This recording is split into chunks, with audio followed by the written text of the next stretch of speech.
Shalom adik-adik. Apa kabar kalian? Apakah kalian baik-baik saja? Kakak yakin dan percaya sampai pada saat ini Tuhan masih memimpin kita, menolong kita. Oleh sebab itu, tidak lupa kita datang di hadapan Tuhan, berdoa, membaca kebenaran firman Tuhan, akan merenungkan kebenaran firman Tuhan sebelum kita melakukan aktivitas kita. Nah adik-adik, sebelum kita membaca kebenaran firman Tuhan, kakak undang kita nyanyikan satu lagu. Hidupku menggenapi firman-Mu. Itu adalah janji yang harus digenapi.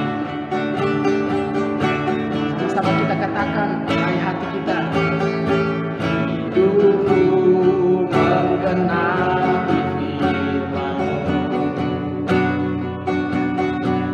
Karya yang mujizat sertai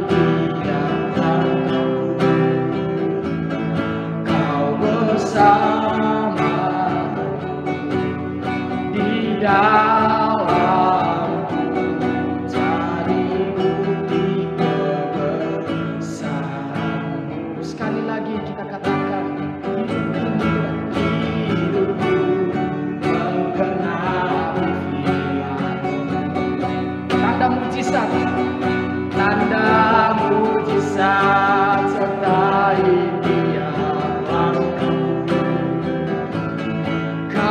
bersamaku di dalamku, jadi bukti kebesaran-Mu.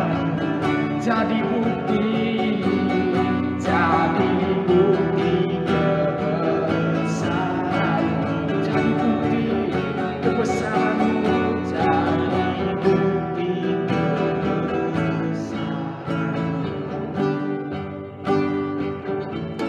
bersatu di dalam doa. Kami bersyukur punya Allah seperti Engkau yang memelihara kehidupan kami, Tuhan. Terima kasih karena telah menjadi Allah yang bertanggung jawab dalam kehidupan kami. Kami menyerahkan kehidupan kami ke dalam tangan pengasihan-Mu, Tuhan. Kalau kami masih hidup sampai saat ini, itu adalah bukti mujizat yang terjadi di dalam kehidupan kami, Tuhan. Sebelum kami memulai dengan aktivitas kami terlebih dahulu datang untuk membaca kebenaran firman Tuhan. Tuhan tolong kami, Tuhan pimpin kami sehingga kami bisa mengerti kebenaran firman Tuhan, dan Tuhan mampukan kami untuk kami melakukan kebenaran firman Tuhan. Terpujilah nama-Mu Tuhan, di dalam nama Tuhan Yesus. Haleluya. Amin. Adik-adik yang terkasih di dalam nama Tuhan Yesus, mari sama-sama kita baca kebenaran firman Tuhan yang terambil di dalam Matius pasal 21 ayatnya yang ke-33 sampai ayatnya yang ke-46. Kakak ulangi, Matius pasalnya yang ke-21 ayat 33 sampai ayat 46. Demikianlah firman Tuhan, perumpamaan tentang penggarap-penggarap kebun anggur. Dengarkanlah suatu perumpamaan yang lain. Adalah seorang tuan tanah membuka kebun anggur dan menanam pagar sekelilingnya. Ia menggali lubang tempat memeras anggur dan mendirikan menara jaga di dalam kebun itu. Kemudian ia menyewakan kebun itu kepada penggarap-penggarap, lalu berangkat ke negeri lain. Ketika hampir tiba musim petik, ia menyuruh hamba-hambanya kepada penggarap-penggarap itu untuk menerima hasil yang menjadi bagiannya. Tetapi penggarap-penggarap itu menangkap hamba-hambanya itu. Mereka memukul yang seorang, membunuh yang lain, dan melempari yang lain pula dengan batu. Kemudian tuan itu menyuruh pula hamba-hamba yang lain, lebih banyak daripada yang semula, tetapi mereka pun diperlakukan sama seperti kawan-kawan mereka. Akhirnya ia menyuruh anak-anaknya kepada mereka, katanya, Anakku akan mereka segani. Tetapi ketika penggarap-penggarap itu melihat anaknya itu, mereka berkata seorang kepada yang lain, Ia adalah ahli waris, mari kita bunuh dia supaya warisannya menjadi milik kita. Mereka menangkap dan melemparkannya keluar kebun anggur itu, lalu membunuhnya. Maka apabila tuan kebun anggur itu datang, apakah yang akan dilakukannya dengan penggarap-penggarap itu? Kata mereka kepadanya, ia akan membinasakan mereka. Ia akan membinasakan orang-orang jahat itu, dan kebun anggurnya akan disewakannya kepada penggarap-penggarap yang lain, yang akan menyerahkan hasilnya pada waktunya. Kata Yesus kepada mereka, belum pernahkah kamu baca dalam kitab suci, batu yang dibuang oleh tukang-tukang bangunan telah menjadi batu penjuru? Hal itu terjadi dari pihak Tuhan, suatu perbuatan ajaib di mata kita. Sebab itu aku berkata kepadamu, bahwa kerajaan Allah akan diambil daripadamu dan akan diberikan kepada suatu bangsa yang akan menghasilkan buah kerajaan itu. Dan barang siapa jatuh ke atas batu itu, ia akan hancur. Dan barang siapa ditimpa batu itu, ia akan remuk. Ketika imam-imam kepala dan orang-orang Farisi mendengar perumpamaan-perumpamaan Yesus, mereka mengerti bahwa merekalah yang dimaksudkannya, dan mereka berusaha untuk menangkap dia, tetapi mereka takut pada orang banyak, karena orang banyak itu menganggap dia nabi. Amin. Adik-adik, kita sudah baca mengenai perumpamaan tentang penggarap-penggarap anggur. Apa yang kita dapat dari cerita ini? Yang adalah seorang tuan pemilik tanah, dan ia memiliki tanah untuk dijadikan suatu kebun anggur, lalu dipercayakannya kepada orang-orang yang mengusahakan kebun itu. Nah, di sini kita sudah baca bahwa penggarap-penggarap pohon anggur ini jahat. Ketika tuannya tidak ada, tuannya mengutus hamba-hambanya untuk datang kepada penggarap-penggarap ini karena untuk mengambil suatu hasil. Mereka diutus, hamba-hambanya diutus kepada penggarap-penggarap ini untuk mengambil hasilnya. Tetapi apa yang terjadi dalam perumpamaan ini? Kata Tuhan Yesus bahwa penggarap-penggarap itu menganiaya, menyiksa, mereka membunuh hamba-hamba daripada Tuhan ini. Nah, pelajaran apa yang kita dapat?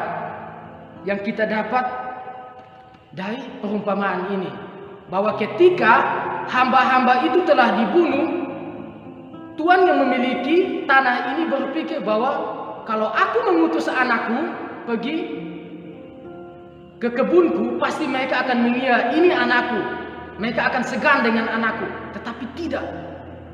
Di sini dikatakan dalam perumpamaan ini bahwa penggarap-penggarap ini yang jahat ini, mereka mengira bahwa anak ini adalah ahli waris. Kita harus membunuh dia sehingga kita bisa mendapat kebun anggur ini. Ini jahat di mata Tuhan. Yang perlu kita renungkan di sini adalah hal apa yang perlu kita ambil, yaitu Injil Kerajaan Surga. Injil Kerajaan Surga di situ dikatakan di ayat 42, kata Yesus kepada mereka, belum pernahkah kamu baca dalam kitab suci, batu yang dibuang oleh tukang-tukang bangunan telah menjadi batu penjuru. Hal itu terjadi dari pihak Tuhan, suatu perbuatan ajaib di mata Tuhan.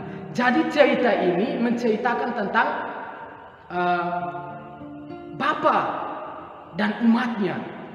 Bapa dan umatnya ketika umat Tuhan dipercayakan kepada imam-imam kepala, dipercayakan kepada orang-orang ahli Taurat untuk mengajarkan, tetapi mereka salah mempergunakan. Tuhan mengutus hamba-hambanya pergi untuk membawa kembali umat Tuhan ini ke jalannya Tuhan, tetapi mereka disiksa, mereka dianiaya, dan Tuhan mengutus karena Tuhan berpikir hamba-hambaku tidak sanggup. Oleh sebab itu aku harus mengutus anakku untuk pergi kepada umatku. Tetapi apa yang terjadi? Apa yang terjadi di situ? Bahwa ketika anak itu sudah datang, mereka tidak mengakuinya sebagai anak. Di sini dikatakan oleh Tuhan Yesus Kristus. Jadi Tuhan Yesus berkata di ayatnya yang ke-43, sebab itu aku berkata kepadamu bahwa kerajaan Allah akan diambil daripadamu dan akan diberikan kepada suatu bangsa yang akan menghasilkan buah kerajaan itu. Nah, apa yang dimaksudkan dengan suatu bangsa yang akan menghasilkan buah kerajaan itu, yaitu saudara, adik-adik, dan kakak. Kita adalah kerajaan bangsa yang Tuhan pilih, yaitu sampai saat ini kita masih mendengar tentang Injil itu, Injil kerajaan Allah. Karena di situ dikatakan bahwa Injil kerajaan Allah, yaitu atau kerajaan Allah akan diambil daripada mereka, diambil dan diberikan kepada suatu bangsa. Di situ dikatakan bahwa Injil kerajaan Allah disebarluaskan sampai pada kita, sampai pada kakak dan adik-adik. Itu adalah Injil kerajaan Allah yang disebarluaskan sampai pada adik-adik. Kita sudah mengetahui tentang pengharapan. Kita sudah baca jauh sebelumnya tentang kesembuhan. Kita sudah baca jauh sebelumnya tentang kasih Tuhan kepada manusia. Nah, itu yang kita dapat saat ini. Injil itu disebarluaskan. Tuhan Yesus datang, lahir di dunia, membawa sukacita, mati. Tetapi bukan mati saja. Dia bangkit pada hari yang ketiga, memberikan pengharapan bahwa Tuhan akan datang kembali pada kali yang kedua. Nah, itu Injil kerajaan surga yang sudah sampai kepada kita, kakak dan adik-adik. Tetapi jangan cukup sampai di situ saja. Ketika Injil itu sudah datang kepada kita, jangan sia-siakan kesempatan dan waktu, beritakan kepada orang lain yang belum mengenal tentang Injil itu. Ketika kita sudah memberitakan, hal pertama yang harus kita lakukan, kita beritakan. Dan hal yang kedua adalah kita menjadi teladan lewat perbuatan kita di tengah-tengah orang yang tidak percaya. Sehingga mereka bertanya, siapakah Tuhan mereka? Sehingga di situ dikatakan bahwa kita melakukan perbuatan buah-buah sehingga orang melihatnya dan mempermuliakan nama Tuhan Allah. Orang mempermuliakan nama Tuhan Allah lewat sikap dan perbuatan kita. Kakak rasa adik-adik dan kakak sangat dikasihi oleh Tuhan sehingga kita masih bisa membaca kebenaran firman Tuhan sampai saat ini. Renungkan kebenaran firman Tuhan, simpan di dalam hati, hargai firman Tuhan, simpan dalam hati, sehingga firman itu bisa menolong kita dalam setiap waktu. Apapun situasi yang kita alami, firman itu menolong kita. Oleh kuasa Roh Kudus mengingatkan kita tentang firman Tuhan yang sudah kita baca dan kita renungkan. Kita bersyukur untuk kebenaran firman Tuhan. Kita bersatu di dalam doa. Tuhan, terima kasih Tuhan karena menuntun kami. Tuhan, tolong kami, tuntunlah pikiran kami pada kebenaran-Mu Tuhan, sehingga kami bisa mengerti akan kebenaran firman-Mu Tuhan. Kami adalah manusia lemah, tetapi kami membutuhkan Tuhan. Di dalam Tuhan kami kuat. Di dalam Tuhan kami memiliki pengharapan yang baru. Kami berdoa secara khusus buat anak-anak SD Kristen Elim dalam pertumbuhan mereka, pembelajaran mereka. Tuhan terus mengambil alih kehidupan mereka, menyediakan bagi mereka masa depan yang terbaik bagi kehidupan mereka, sehingga mereka masa depan mereka menjadi masa depan yang baik di dalam Tuhan. Tuhan Yesus, kami juga tidak lupa menyerahkan ke dalam tangan-Mu Tuhan guru-guru SD Kristen Elim yang mengambil bagian dalam pelayanan di sekolah ini. Tuhan, terus memampukan, memberikan kesabaran, kekuatan, pengharapan, sukacita di dalam melayani anak-anak di tempat ini. Terpujilah nama-Mu Tuhan. Dalam pemulihan Ibu Susi, kami juga serahkan ke dalam tangan-Mu Tuhan. Tuhan yang bekerja, Tuhan yang berkarya sesuai dengan kuasa-Mu Tuhan, sehingga lewat apapun yang dialami oleh Ibu Susi, dia boleh mengambil suatu kesempatan untuk mengenal Tuhan secara pribadi. Terpujilah nama-Mu Tuhan. Kami serahkan sepanjang waktu ini ke dalam tangan pengasihan-Mu Tuhan. Hanya di dalam nama Tuhan kami Yesus Kristus sebagai Tuhan dan Juru Selamat kami telah datang dan bersyukur kepada Bapa di dalam kerajaan surga.